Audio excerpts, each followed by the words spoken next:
That's right. He has not been charged with manslaughter. Instead, 19-year-old Thomas Wire has been charged with fleeing the scene of an accident that resulted in the death. Now, why could that be? Well, in fact, multiple vehicles were involved in the crash that happened out here, and it may be challenging for investigators to piece together who exactly is specifically responsible for the death.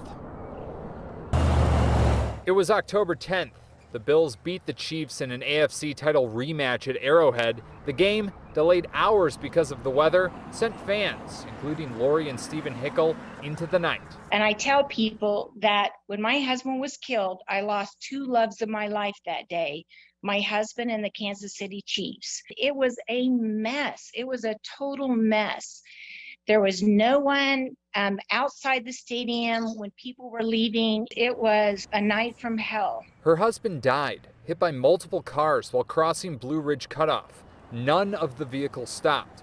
But according to court documents, an anonymous tip to police shared that a 19-year-old named Tommy Wire and his mother were heard talking about Tommy running over a pedestrian outside Arrowhead Stadium, and he kept going. Police contacted Wire, who denied striking a pedestrian and denied knowing where Arrowhead Stadium was located.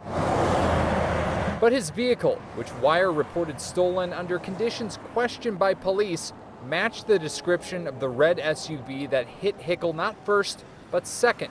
About a month after the crash, Wire admitted he heard people screaming and felt the bumps on the left side of his vehicle as he ran over Hickel. When the detective called me and told me that this young man was caught back in December, I waited and I waited and I waited for them to tell me, somebody to tell me what they were going to do with him. Lori Hickel says she's frustrated she had to hear about this new charge from the news instead of investigators. And she says so many questions remain about how this crash played out. Even the first vehicle is still, there's no answers there, right? Right. And that's why I don't think that I'll ever feel comfortable with this whole situation, because no one knows where this vehicle is.